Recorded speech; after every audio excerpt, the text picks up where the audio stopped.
प्रांजलला 5 वर्ष कंप्लीट झाली आणि तिच्या गळ्यामध्ये अजून सटवाई तशीच होती, त्यामुळे म्हटलं चला तिच्यासाठी काहीतरी घेऊया। मिस्टरांनी आज घरीच काम आणलं होतं आणि त्यांचं चालू होतं घागरा वगैरे बनवायचं। तर हा घागरा बघून मला असं वाटत होतं की मी हाच घागरा वेअर करून बघूया, पण कस्टमरचा होता, आपण नाही घालू शकत। त्याच्यानंतर मस्त दाल खिचडी आणि त्याच्यासोबत असे छान असे पापड भाजून घेतले आणि संध्याकाळच्या वेळेस असं बाहेर निघालो। गाय आणि वासरू एवढं सुंदर होतं की त्यांना प्रांजल खूप वेळ हात लावून बघत होती।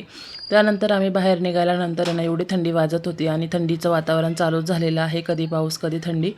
आणि खूप दिवसाचं मला मोबाईलला स्क्रीन गार्ड आणि कवर घ्यायचं होतं, पण दिवाळीच्या कामांमधून शॉपला जास्त काम असल्यामुळे ना बाहेर निघणं होत नव्हतं। म्हटलं चला शॉपचं काम थोडं कमी कमी झालं आहे, आता आपण थोडं फिरूया। म्हटलं चला फिरून येऊ, त्यामुळे ना मोबाईलला स्क्रीन गार्ड पण टाकलं आणि कवर पण टाकून घेतलं। नंतर प्रांजलला घेऊन ज्वेलरीच्या शॉपमध्ये गेलो आणि ती सटवाई तिच्या गळ्यातली काढून घेतली आणि तिला अशी सिल्वरची छान अशी चेन बनवली। कसं वाटली तिला चेन कमेंटमध्ये नक्की सांगा। व्हिडिओ आवडला असेल तर लाईक करा।